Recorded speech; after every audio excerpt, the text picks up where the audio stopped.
దేవుని పరిశుద్ధమైన నామమునకు మహిమ కలుగును గాక.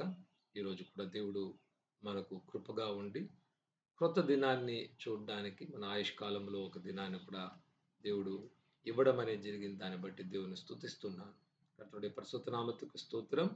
இந்த நாளில் ஆண்டவர் நமக்கு கிருபையாக இருந்து இந்த ஒரு புதிய நாளை கொடுத்திருக்கிறார். நம்மளுடைய வாழ்நாட்கள்ல ஒரு நாளை கூட்டி கொடுத்து జీవనయం ఆరోగ్యத்தையும் கொடுத்த దేవునికి నంది సెలుతుகிறேன். ఈరోజు మనము వాక్యము ధ్యానించుకుంటే కీర్తన కీర్తనలు 5వ అధ్యాయము 11, 12 வாக்கியாలను చదువుకుందాం. இன்றைக்கு நம்மளுடைய வசனத்தின் தியானத்திற்காக சங்கீதம் 5வது அதிகாரம் 11, 12 వచనங்களை వాసిక కేட்போம். నిన్ను ఆశ్రయించు వారందరూ సంతోషించుదురు, నీవే వారిని కాపాడుదు కనుక వారు నిత్యము ఆనందధ్వని చేయుదురు. యెహోవా, నీతిమంతులను ఆశీర్వదించు వాడవు నీవే. కేడముతో కప్పిపట్టినట్లు నీవు వారిని దయతో కప్పెదవు. కావున నీ నామమును ప్రేమించు వారు నిన్ను గూర్చి ఉల్లసింతురు. மாஸ்டர் சங்கீதம் தமிழ் 5వ அதிகாரம் 11, 12 வசனம். உம்மை நம்புகிறவர்கள் யாவரும் சந்தோஷித்து எந்நாளும் கெம்பீரிப்பார்களாக. நீர் அவர்களை காப்பாற்றுவீர். உம்முடைய நாமத்தை நேசிக்கிறவர்கள் உம்மில் களி கூறுவார்களாக. கர்த்தாவே, நீர் நீதிமானை ஆசீர்வதித்து காருண்யம் என்னும் கேடகத்தினால் அவனை சூழ்ந்து கொள்ளுவீர். ఆమేన్. தேங்க்யூ.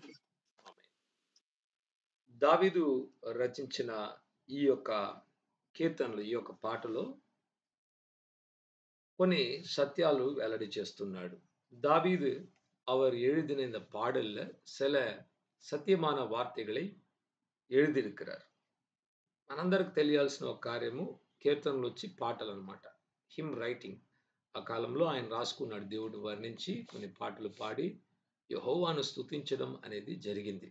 சங்கீதம் என்றால் அந்த காலத்துல அவர் கர்த்தரை பாடும்படியாக, அவரை வர்ணிக்கும்படியாக, அவரை వివరిக்கும்படியாக, ఆరాధిக்கும்படியாக எழுதப்பட்ட పాటలు.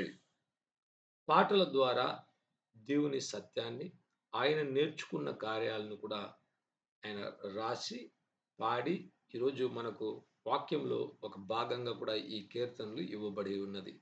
இன்றைக்கு பாருங்க, தாவீது எழுதின பாடல்கள், அவர் பாடின பாட்டு, அவர் எழுதி இன்றைக்கு వచనமாக కూడా நமக்கு கொடுக்கப்பட்டிருக்கிறது.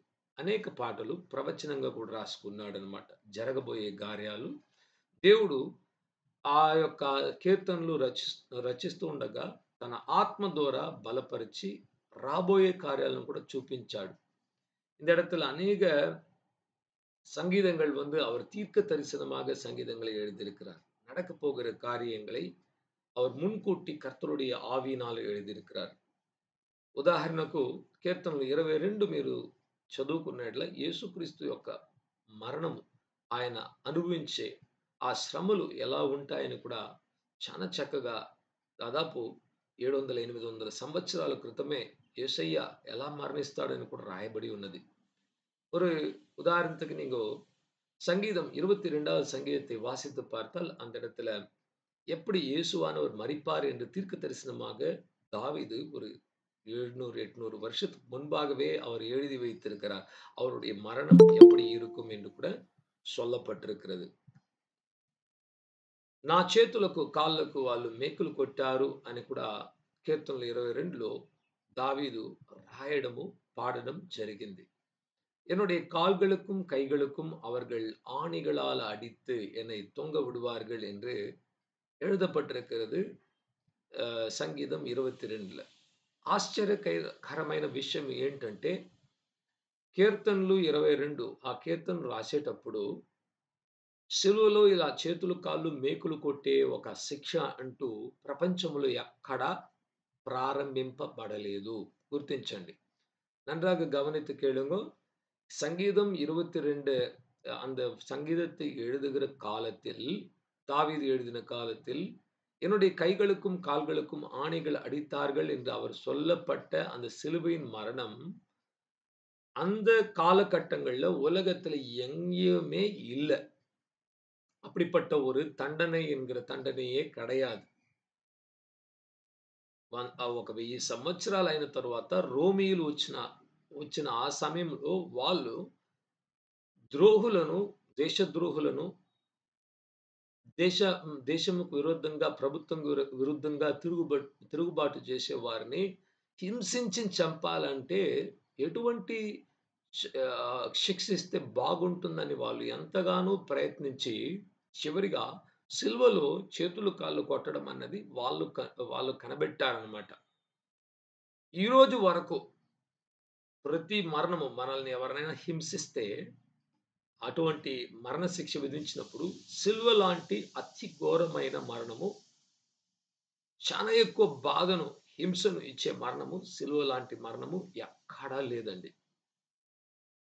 ரோமர்கள் தாவீது இருந்த காலத்திலிருந்து ஒரு 1000 வருடம் தள்ளி காலகட்டத்துல வந்த போது அவர்கள் ஒரு மனிதனை எப்படி கொல்ல வேண்டும், ஒரு தேச துரோகியை, முக்கியமாக ரோம அரசாங்கத்துக்கு விரோதமாக நிற்கிற ஒரு மனிதனை எப்படி கொல்ல வேண்டும் என்று அவர்கள் பலவிதமான பிரயத்னம் செய்து ரொம்பவும் அவனை கஷ்டப்படுத்தி அவனை அவனை வந்து நோக வைத்து சாகடிக்கணும் என்று கண்டுபிடிச்ச ஒரு கண்டுபிடிப்பு தான் சிலுவையின் மரணம். கைகளையும் கால்களையும் ஆணிகளால் அடித்து வானத்துக்கும் பூமிக்கும் நடுவில தொங்க விடுகிற ஒரு ஒரு ஒரு ஒரு మరణం, அப்படிப்பட்ட ஒரு మరణத்தை కண்டுపిడితాను.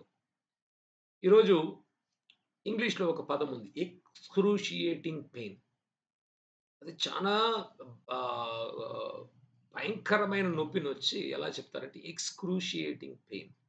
ఎక్స్‌క్రూషియేటింగ్ అంటే అది cruciating has come from a crucifix.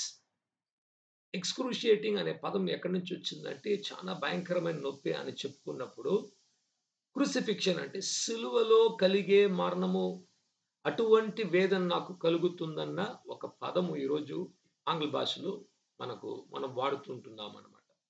இன்றைக்கு இங்கிலீஷ் பாஷையில, ஆங்கில மொழியில நம்ம உபயோகிக்கிற ஒரு வார்த்தை எக்ஸ்க்ரூஷியேட்டிங் பெயின். அப்படின்னா ரொம்பவும் வலி, தாங்க முடியாத வலி. அந்த எக்ஸ்க்ரூஷியேட்டிங் என்கிற அந்த வேர்ட் இங்கிலீஷ்ல எந்த இடத்துல இருந்து வந்ததுன்னா, இந்த குரூசிஃபிக்ஸ், சிலுவையில் வருகிற அந்த மரணம் தான் మిகவும் వేదனை நிறைந்த ஒரு మరణం. ఎందుకంటే సిలువలో మరణించేవారు తక్షణము చనిపోరు. 3 రోజులు పడుతుందంట తక్కువ అంటే. 3 రాత్రులు 3 పగళ్ళు వాళ్ళు సిలువ మీద వేలాడుతూ మరణము వారిని సంధించక, దుఃఖపడుతూ, దప్పికతో, ఆకలితో కుమిలిపోతూ, ఊపిరాడక, క్షణక్షణము శరీరంలో మానసికంగా ఒత్తిడిలోకి వెళ్లి శపిస్తూ, ఇతరుల్ని దూషిస్తూ చనిపోయేవారు.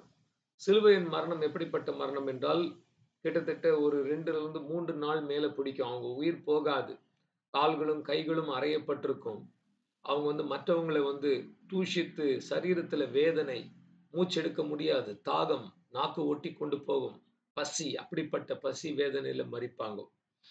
అటువంటి ఒక మరణము గురించి దావీదు రాశాడంటే, దావీదు ఒక ప్రవక్తయి కూడా ఉన్నాడు గనుక రాబోయే కార్యాలు, ముఖ్యంగా మెస్సియా ఎలా వస్తాడు, ఆయన ఎలా చనిపోతాడు, ఆయన ఎలా పునరుద్ధానుడవుతాడన్న కార్యాన్ని కూడా కీర్తనలో అనేక భాగాల్లో ప్రవచనంగా రాయబడ్డం అనేది కూడా జరిగినది.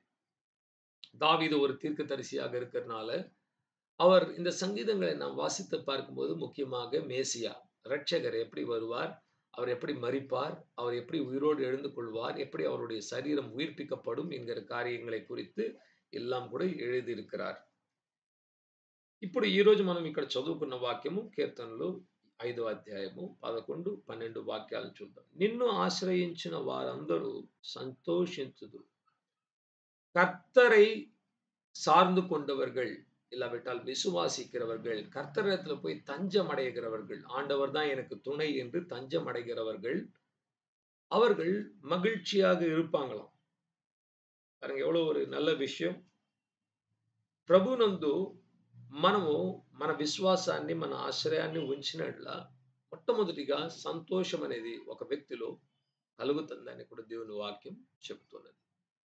கர்த்தருக்குள்ள ஒரு மனிதன் விசுவாசிக்கும் போது, அவருடைய பாதத்தில் சரணடையும் போது முதலாக அவன் நடக்கிற காரியம் வந்து அவன் మగిழ்చి అடைகிறான்.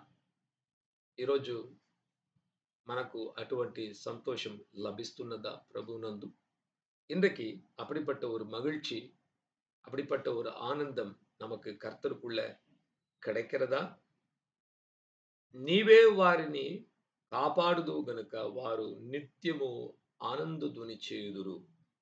ஆண்டவர் அவரை தஞ்சம் அடைந்தவர்கள், அவரை விசுவாசிக்கிறவர்களை அவர் அவரை காப்பாற்றுகிறார். நம்மை போஷிக்கிறார், காப்பாற்றுகிறார். ஆகையால் நித்தியமான களி கூறுதல், அவருக்குள்ள மகிழ்ச்சி அடைகிறது மாத்திரமில்ல, அவருக்குள்ள உல்லாசமாக, சந்தோஷமாக, நித்தியமும் துதிக்கிற ஒரு துதி, நித்தியமும் அவருக்குள்ள மகிழ்ச்சியாக இருக்கிற ஒரு காரியத்தை కర్తర్ நமக்கு செய்கிறார். దేవుని యందు మనం విశ్వసించినప్పుడు, ఆశ్రయించినప్పుడు మనం సంతోషించడం మాత్రం కాదు, మన ప్రభువు మనల్ని కాపాడుతున్నాడు కనుక నిత్యము ఆనంద ధ్వని చేయడానికి కూడా దేవుడు మనకొక అటువంటి ఒక ఆత్మను మనకు అనుగ్రహిస్తున్నాడు. கர்த்தருக்குள்ள நாம் விசுவாசிக்கிறனால அவர் நம்மை காப்பாற்றுகிறார். அவர் காப்பாற்றுகிற காரணத்தினால் நாம் நித்தியமும் ஒரு பெரிய ஆனந்த துனியை எழுப்பி, ஆனந்த சப்தத்தை எழுப்பி அவருக்குள்ள మగిழ்చిயாக இருக்கிறோம். ప్రియులారా, ఎప్పుడు మీరు చివరిగా ఇటువంటి ఆనందాన్ని పొందుకున్నారు? ఎంత గొప్ప సంతోషము చేత నోటి మాటల ద్వారా చెప్పుకోలేని పరిశుద్ధాత్మ ఇచ్చే ఆనందం మీ హృదయాన్ని చివరిగా ఎప్పుడు నింపున్నదని ఒక్కసారి மிம்மల్ని మీరు பிரశ్నించుకోండి. அன்பானவர்களே, இந்த கால வேளையில உங்களை நீங்க ஒரு கேள்வி கேட்டுக்கொள்ளுங்கள். கடைசியாக எப்போது ஆவியானவர் கொடுக்கக்கூடிய வாக்கு கடங்காத அந்த பெரிய மகிழ்ச்சி, சந்தோஷத்தினால உங்களுடைய உள்ளம் எப்போ நிறைந்தது என்று உங்களை நீங்க కేள்வி கேட்டுக்கொள்ளுங்க. ప్రతి ఒక్క మనిషి ఆనందాన్ని, సంతోషాన్ని, నెమ్మదిని, ఆరోగ్యాన్ని కోరుకుంటున్నారు. ஒவ்வொரு மனிதனும் இந்த உலகத்துல அவர்கள் சந்தோஷம், சமாதானம், மகிழ்ச்சி, ஒரு சுக வாழ்வை தான் విரும்புகிறார்கள். కానీ అందరూ వెతుకుతున్నారన్నమాట. ఎలా వెతుకుతున్నారు? కొందరు వచ్చి చదువుల్లో వెతుకుతున్నారు, మరికొందరు పనిలో వెతుకుతున్నారు, మరికొందరు డబ్బులు సంపాదించుకోవడంలో ఆనందం కలుగుతుంది అనుకుంటున్నారు, మరికొందరు వారి ఆరోగ్యాన్ని కాపాడుకునే విషయంలో గమనిస్తున్నారు, మరికొందరు కుటుంబం సంతోషంగా ఉంటే సంతోషంగా ఉండొచ్చని భావిస్తున్నారు. పలు విధాలుగా ఈ ఆనందాన్ని, సంతోషాన్ని పొందుకొనుటకే ఈరోజు మనిషి చాలా ఎక్కువగా ప్రయత్నం చేస్తున్నాడు. இன்றைக்கு பாருங்க, மனிதர்கள் எல்லோரும் போராடுகிறது இந்த சந்தோஷத்தையும் சமாதானத்தையும் பெற்றுக்கொள்ளும்படியாக தான். சிலர் பணம் சம்பாதிக்கிறதிலும், சிலர் குடும்பத்திலும், சிலர் படிப்பிலும், வேலையிலும் என்கிற పలవిధமான துறையில அவர்கள் தேடுகிறார்கள். ఇంకా అనేకులు వచ్చి తప్పుడైన కార్యాలు చేస్తే కూడా ఆనందం దొరుకుతుంది. పొగ తాగడము, ఆల్కహాల్ తాగడము, మరి సంతోషంగా ఫ్రెండ్స్‌తో వెళ్లి బయట తిరిగితే సంతోషం వస్తదని కూడా వారు అనేకమైన చెడు క్రియలకు కూడా పూనుకుంటున్నారు. ఎందుకంటే చివరిగా వారికి కావాల్సింది సంతోషము, ఆనందము, నెమ్మది, హ్యాపీగా ఉండే ఒక ఫీలింగ్ కావాలనుకుని பிரபஞ்சమంతా வெతుకుతున్నారన్నమాట. இன்னும் சிலர் தவறான காரியங்கள், போதை பொருள், ட்ரக்ஸ், சிகரெட் இப்படிப்பட்ட காரியங்கள் எல்லாம் போய் குடி பழக்கத்துக்கும் சினிமாவுக்கும் போய் அடிமைகளாக மாறி அவர்கள் தேடுகிற சந்தோஷத்தையும் సమాధానத்துக்காக தேடுகிறார்கள். కానీ దేవుని వాక్యం చెబుతున్నది, నిన్ను ఆశ్రయించిన వారికి సంతోషము కలుగును. ஆண்டவருடைய வசனம் சொல்கிறது, உங்களை நம்புகிறவர்களுக்கு தான் அந்த సంతోషం கிடைக்கும். నీవు వారిని కాపాడుతున్నావు గనుక నిత్య ఆనంద ధ్వని వారు చేయుదురు అని కూడా దేవుని వాక్యం చెప్పబడినది. கர்த்தர் ஆகிய தேவன் நீங்க காக்கிறனால அவர்களுக்குள்ளாக நித்தியமான கம்பீரத்தின் துவனி, ஒரு துதி பாடலை பாடி ஆண்டவருக்குள்ள ஆனந்திக்கிற ஒரு ஆனந்தம் அவங்களுக்குள்ளாக நிறைவேறுகிறது என்று கூட நாம் பார்க்கிறோம். యెహోవా నీతిమంతులను ఆశీర్వదించు వాడవు నీవే. கர்த்தர் ஆகிய தேவன் யெகோவா யாரை ஆசீர்வதிக்கிறாராம்? నీతిమాனை ఆశీర్వదిக்கிற దేవన్. ప్రభు చూడండి, ఎప్పుడు నీతిమంతుల్ని ఆశీర్వదించగలడు కానీ పాపము చేసేవారిని ஆசீர்வதிப்பలేడు. ஆண்டவர் எப்பவுமே ஒரு நீதிமானை தான் ஆசீர்வதிக்க முடியுமே ஒழிய பாவம் செய்கிறவர்களை ஆசீர்வதிக்க முடியாது. మనము యేసుక్రీస్తును విశ్వసించిన ఆ సమయంలో దేవుని దృష్టిలో మనం నీతిమంతులుగా కనబడుతున్నాం. ఆ కారణం బట్టి మనల్ని దేవుడు ఈరోజు ఆశీర్వదిస్తున్నాడు. మన నీతి కాదు.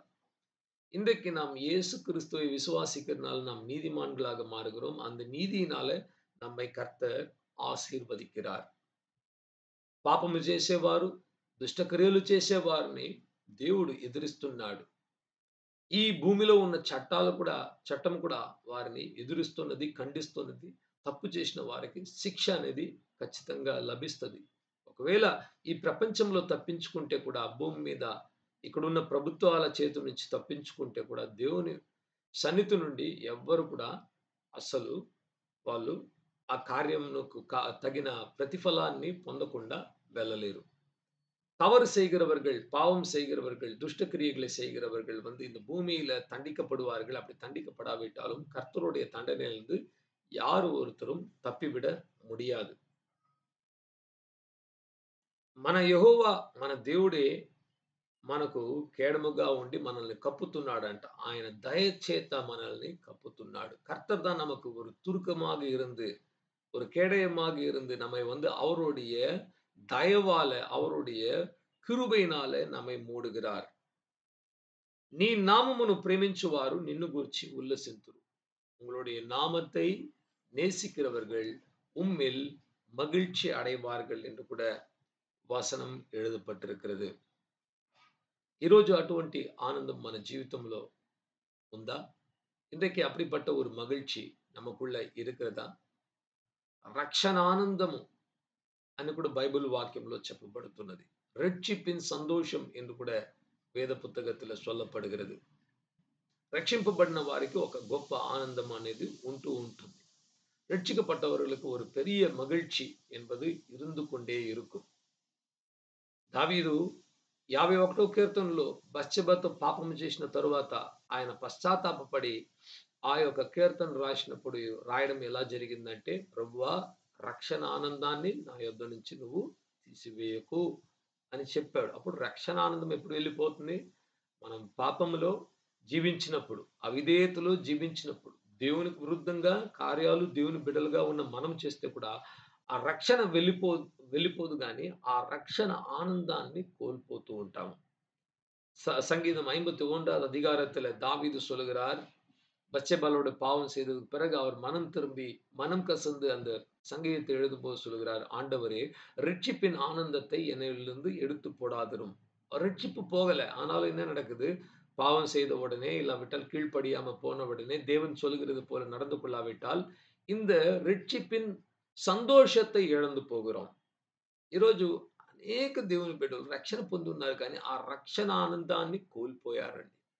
இன்றைக்கு அநேக தேவனுடைய பிள்ளைகள் ரட்சிப்பை பெற்றிருக்கிறார்கள், ரட்சிக்கப்பட்டிருக்கிறாங்க. ஆனா அந்த ரட்சிப்பில் வருகிற சந்தோஷத்தை, அந்த ரட்சணத்தில் வருகிற சந்தோஷத்தை, ஆனந்தத்தை அவர்கள் இழந்து పోயிருக்கிறார்கள்.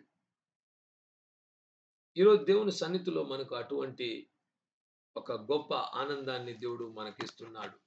ஆண்டவருடைய சந்நிதியிலே இன்றைக்கு ஆண்டவர் அப்படிப்பட்ட ஒரு பெரிய మగిழ்చిயை நமக்கு கொடுக்கிறார். ఇంకొక వాక్యం చూసి మనము సమాప్తి చేసుకుందాం. కీర్తనలు 16వ కీర్తన 11 చివరి వాక్యం, సంగీతం 16 కడేసి వచనం 11వ వచనం. జీవ మార్గమును నీవు నాకు తెలియజేసెదవు, నీ సన్నిధిలో సంపూర్ణ సంతోషము కలదు, నీ కుడి చేతిలో నిత్యము சுகமுలు கலவு.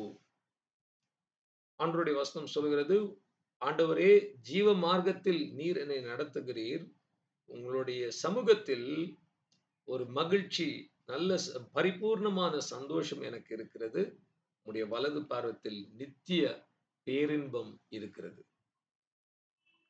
అవునండి, వాస్తవంగా చెప్పాలంటే ఒక క్రైస్తవురాలుగా మారు మనసు పొంది రక్షణ పొందిన దేవుని బిడ్డగా పరిశుద్ధాత్మను నొందిన వారుగా మనం ఉన్న ఎడల మనకు తెలుసు సంతోషం అన్నది, సమాధానము, దేవుడిచ్చే ఆనందము ఎక్కడ దొరుకుతుందని.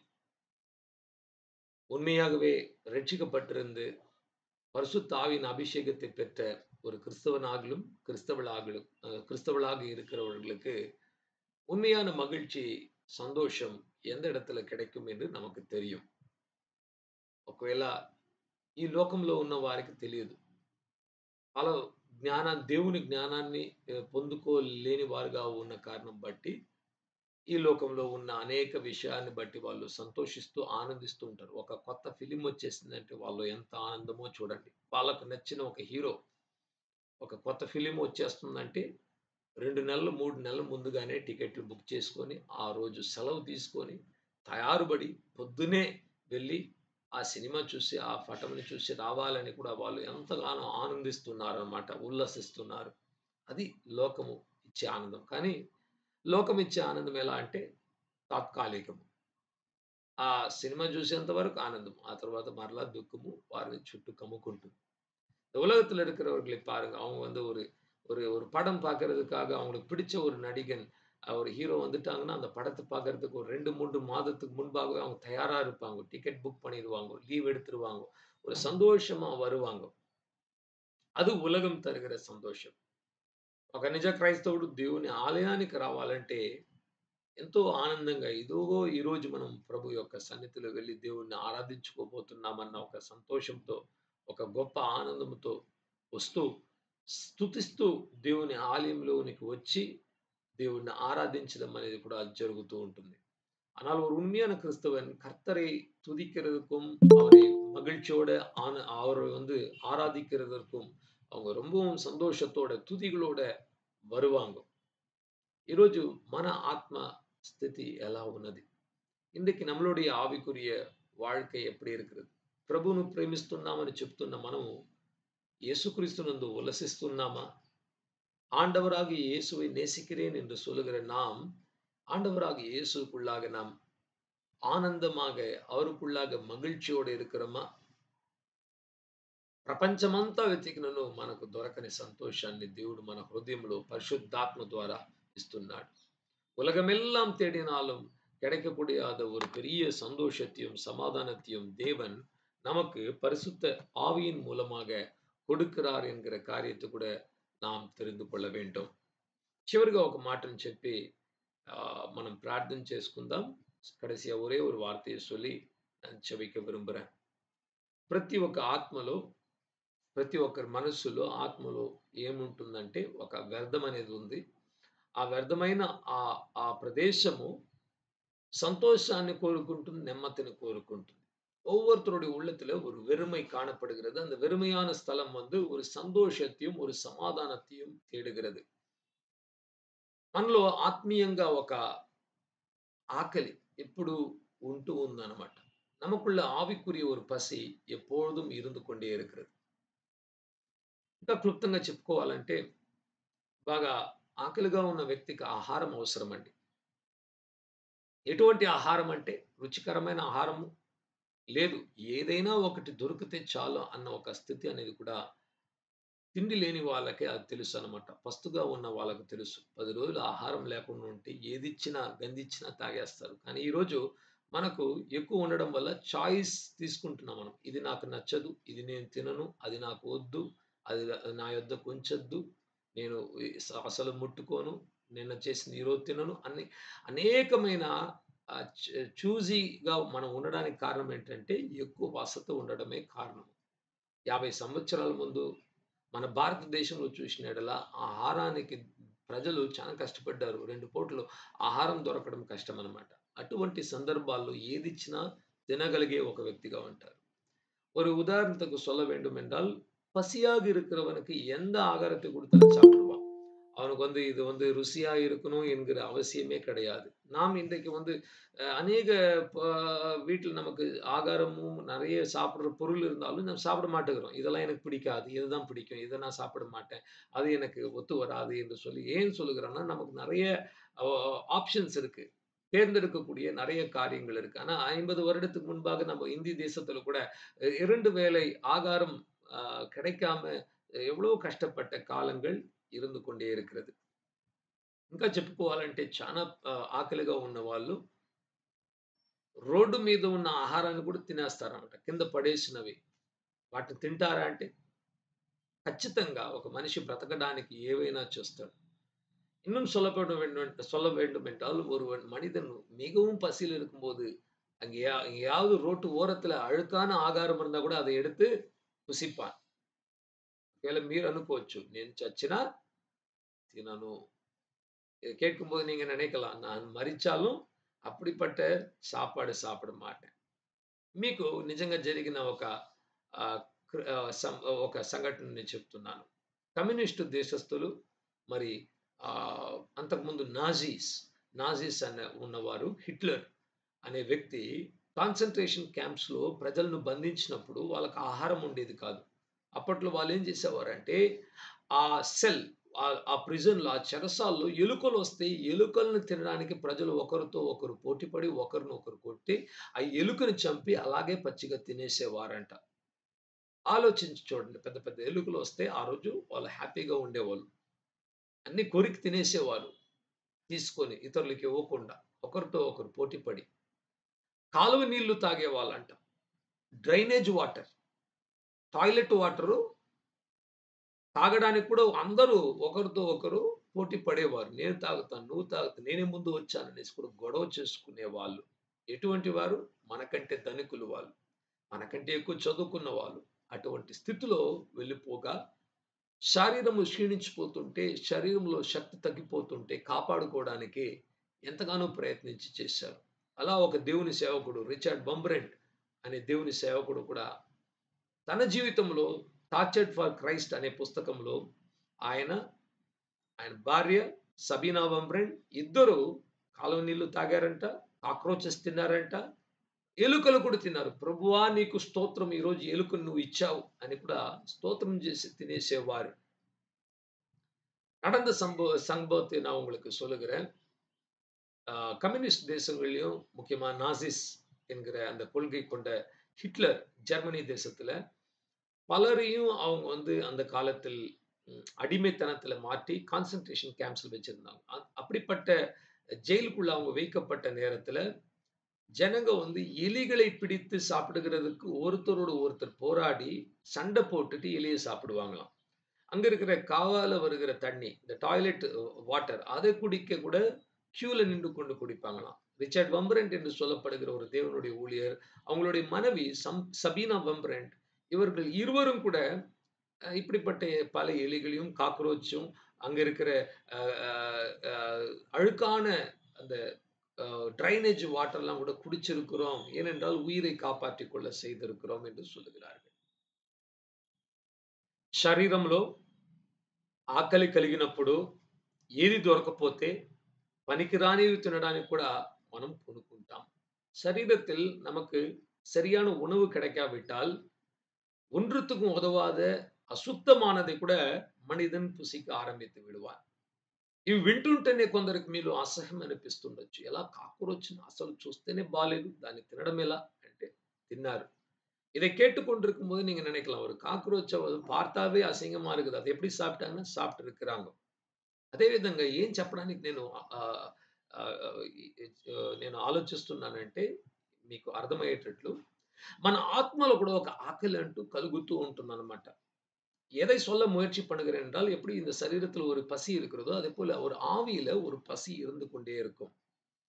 ప్రతి ఒక్కరికి వచ్చి ఒప్పుకున్నా ఒప్పుకోకపోయినా, రక్షణ పొందిన వారు, రక్షణ పొందని వారు, ప్రతి ఒక్కరి ఆత్మలో ఒక కోరిక అనేది, బలమైన కోరిక, ఒక ప్రేమను పొందుకోవాలి అనే ఒక కోరిక, ఆనందాన్ని పొందుకోవాలన్న ఒక ఆశ ప్రతి మనిషి జీవితంలో ఉందన్నమాట. వయస్సు వ్యత్యాసం లేదు, ఆడ మగ అనే వ్యత్యాసం లేదు.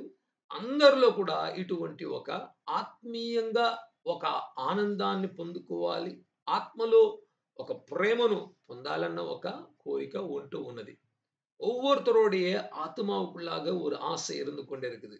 ஒரு நேசிக்கணும், நேசிக்கப்படணும், நம்ம வந்து நான் வந்து சந்தோஷமா இருக்கணும் என்று ரட்சிக்கப்பட்டவங்க, ரட்சிக்கப்படாதவங்க, ஆண், பெண் வித்தியாசம் ఇల్లాமல் ఎల్లోరుకుల్లాగం இருக்கிறது. ఇప్పుడు దేవుణ్ణి తెలియని వాళ్ళు ఏం చేస్తున్నారంటే, వాళ్ళకి అసలు నిజమైన ఆహారం యేసుక్రీస్తు చెప్పాడు, నేనే పరలోకము నుండి కిందకి దిగి వచ్చిన, ఆకాశం నుండి వచ్చిన మన్నా, ఆ యొక్క రొట్టె నేనే, నన్ను తింటే నన్ను మీరు భుజించినట్లా మీకు నిత్య జీవితము కలుగుతుందని కూడా చెప్పాడు. ஆண்டவராகிய இயேசு சொன்னார், நான் தான் பரலோகத்திலிருந்து இறங்கி வந்த ஜீவ அப்பம். என்னை சாப்பிட்டீர்கள் என்றால் உங்களுக்கு மரணமே இருக்காது, నిత్య జీవనం ఉండాகும். తెలియని వారు అటువంటి శ్రేష్టమైన ఆహారం యేసుక్రీస్తులో ఆ ఆహారము, యేసుక్రీస్తునందు ఉన్న ఆనందము, యేసుక్రీస్తులో ఉన్న ప్రేమను పొందుకోకపోయిన యెడల అప్పుడు వాళ్ళేం చేస్తారంటే ఇలాగే పాపము, అపవిత్రమైనవన్నీ ఇప్పుడు ఎందుకు చేస్తున్నారంటే వాళ్ళ ఆకలిని తీర్చుకోవడానికి ఏదో ఒకటి చేస్తున్నారు. తాగుతున్నారు, గొడవ పడుతున్నారు, వ్యభిచరిస్తున్నారు. అపవిత్రమైనవన్నీ కూడా వాళ్ళు తీసుకుంటున్నారు. ఎందుకంటే ఈ ఆకలి తీరిపోవాలి కదా! తీర్చుకోవడానికి చేస్తూ ఉన్నారు గానీ, ఆనందాన్ని పొందుకోలేకపోతున్నారు. இந்த ஆவிக்குரிய ஒரு பசி தாகம் இருக்கிறனால தான் ஜனங்க இயேசுவை தெரியாதவங்க என்ன பண்றாங்க, உலகத்துல இருக்கிற ஆபாசங்கள், உலகத்துல இருக்கிற அசுத்தங்கள், உலகத்துல இருக்கிற ஆனந்தம், உலகத்துல இருக்கிற பெயர், புகழ், பணம் என்கிற அந்த உலக இச்சைகளால அவங்களுடைய உள்ளத்தை நிரப்பிக் கொள்ளுகிறாங்க. కానీ మీరు నేను అలాంటి కార్యాలను చేయాల్సిన అవసరం లేదు. ఎందుకంటే వీటికంటే శ్రేష్టమైన ఆహారము ఈ లోకము ఇవ్వలేని ఆనందాన్ని దేవుడు మీకు నాకు ఇవ్వడానికి సిద్ధంగా ఉన్నాడు గనుక శ్రేష్టమైనది పొందుకున్న వారు కిందకి దిగజారిపోయిన విషయాలను చూడవలసిన అవసరము లేదు.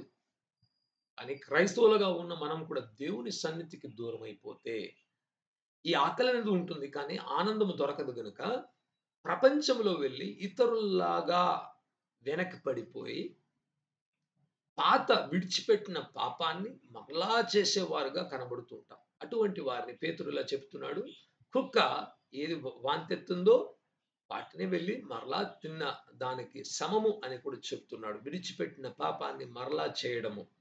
கர்த்தருக்குள்ள இருக்கிறவங்க கூட ஆண்டவருடைய சந்நிதியை விட்டு தூரமா போயிட்டாங்கன்னா இந்த சந்தோஷம் கிடைக்காது. அப்போ உலகத்துல தான் நம்ம சுற்றிலும் இருக்கிறவங்களை நம்ம தேடி கண்டுபிடிக்கணும். உலகத்துல போய் செய்யணும். அப்படி செய்யும்போது ஒரு நாயானது அது வாந்தி எடுத்ததை மறுபடியும் புசிக்கிறது போலதான் அப்படிப்பட்ட ஒரு கிறிஸ்தவனுடைய பின்வாங்கி போன ஒரு வாழ்க்கை என்று இருக்கிறது. పాపము చేయకుండా ఉండాలంటే నేనేం చేయాలంటే మొట్టమొదటిగా యేసుక్రీస్తు సన్నిధిలో కూర్చోవాలి. ఆయన ఇచ్చే ఆనందాన్ని, నిత్య ఆనందాన్ని మనం పొందుకోవాలి. మనకు నిండైన ఆనందం దొరికితే అసలు మనం సినిమాలు చూడాల్సిన అవసరం లేదు. మనకు సంతోషం ఎక్కువ దొరికితే మనం వచ్చి స్నేహితులతో వెళ్ళి బయటికెళ్ళి సమయాన్ని గడిపి వృధాగా మాట్లాడి గాసిప్స్ మాట్లాడుకుంటా, దూషించుకుంటా ఉండాల్సిన అవసరం లేదు. మనం యేసుక్రీస్తులో నిత్యము ఆ స్నేహమును పొందుకుంటే దేవుడిచ్చిన కార్యాల్లో సంతోషించొచ్చు. దేవుడిచ్చిన కుటుంబంలో సంతోషించొచ్చు. అంతేకాని లేనిపోని సంబంధాలు, అవసరం లేని వాటిని వెతుకుతున్నారంటే ఈరోజు వివాహమైన వాళ్ళు కూడా వేరే ఒక వ్యక్తితో మాట్లాడాలి. వేరే ఒక స్త్రీతో మాట్లాడాలి.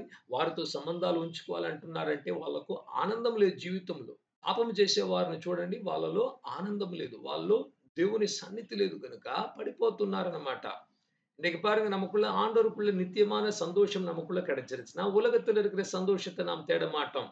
உலகத்துல இருக்கிற சந்தோஷத்தை தேடுகிறாங்கன்னா தேவனுடைய அன்பு, தேவனுடைய சமாதானம் அவங்களுக்குள்ள இல்ல. அதனாலதான் உலகத்துல இருக்கிற ஆபாசங்கள், உலகத்துல இருக்கிற அசுத்தங்கள், உலகத்துல இருக்கிற காரியங்கள், திருமணமானவங்க கூட மறுபடியும் வேற ஏதாவது ஒரு தொடர்பு வைக்கணும்லாம் தேடுறாங்கன்னா அவங்களுக்குள்ள ஒரு சந்தோஷம், திருப்தி இல்லை.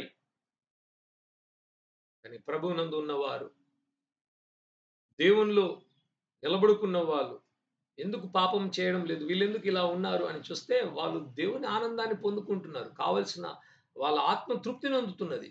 కనుక వాళ్ళు అసలు ఇటు అటు చూడక ముందుకు సాగిపోతున్నారు.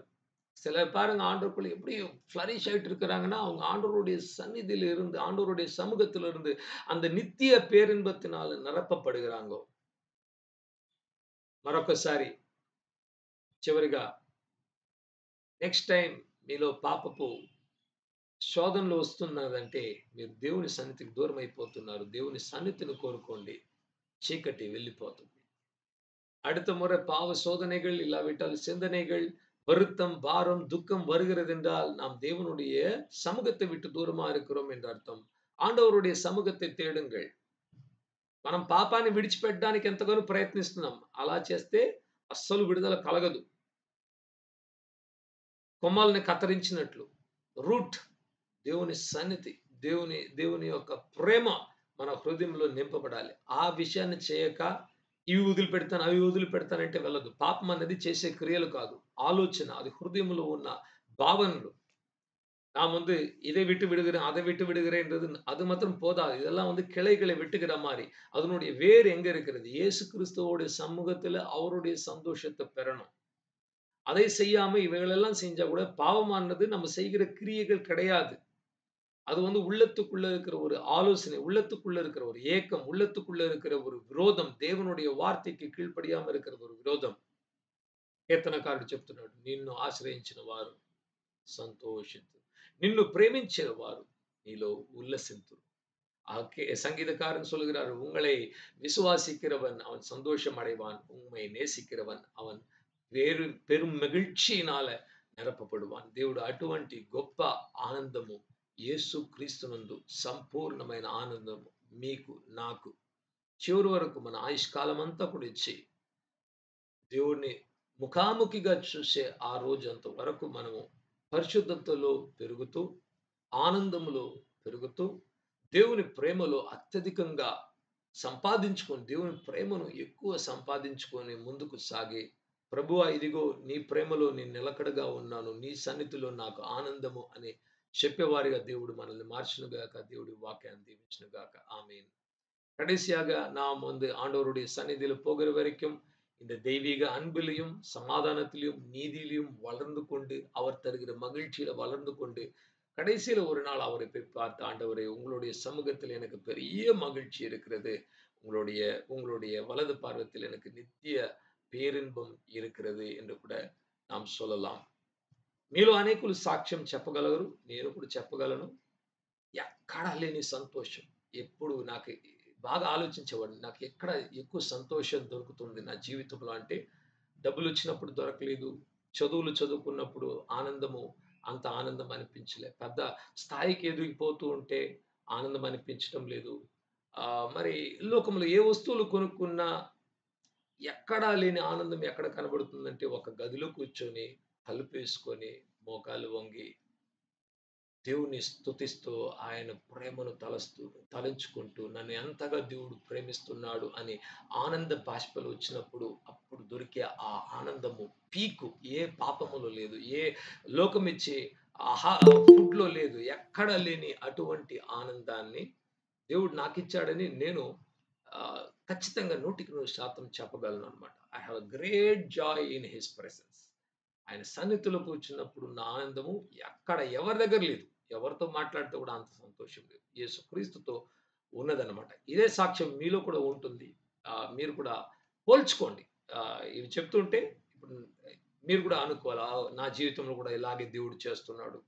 యెస్ ప్రైజ్ ద లార్డ్ అని మీ హృదయంలో ఒక ఆనందం అనేది కలిగించడానికి ఈ మాటలు చెప్తున్నాను. பாருங்க என்னுடைய வாழ்க்கையில பார்த்தீங்கன்னா, எங்கும் கிடைக்காத ஆனந்தம். எதுவும் பணத்திலயோ, பெயர்லயோ, புகழ்லயோ, சம்பாதிக்கிறதிலயோ, எதையிலுமே எதை செய்தாலும் கிடைக்காத ஒரு பெரிய மகிழ்ச்சி. கதவை போட்டுக்கொண்டு அமர்ந்திருந்து இயேசுவோடு பேசி, அவரை நோக்கி பார்த்து, அவருடைய அன்பு அவர் என்னை எவ்வளவா நேசிக்கிறார். நான் அவரை எவ்வளவா நேசிக்கிறேன். அந்த அன்பை நினைத்து பார்க்கும்போது, உலகம் எல்லாம் మాయై என்று தெரிகிறது. మన ఆయుష్కాలము మహా గొప్పదేంది కాదు. కొందరికి 30, కొందరికి 40, కొందరికి 50, కొందరికి 60 సంవత్సరాలు. ఆ తరువాత ఈ లోకపు వేషం అన్నీ కూడా గతించిపోవును. ప్రభువునందు ఉన్నవాడు నిత్య ఆనందాన్ని பொந்துకుంటాడు. దేవుడు మనల్ని ஆசீர்வதிச்சுగాక. இந்த உலகத்தினுடைய இச்சைகள்லாம் ஒழிந்து போகும். ஆண்டவருக்குள்ள நிலைத்திருக்கிறவனுக்கு ஒரு நித்திய பேரின்பம் உண்டாகும். கர்த்தர் நம்மை ஆசீர்வதிப்பாராக.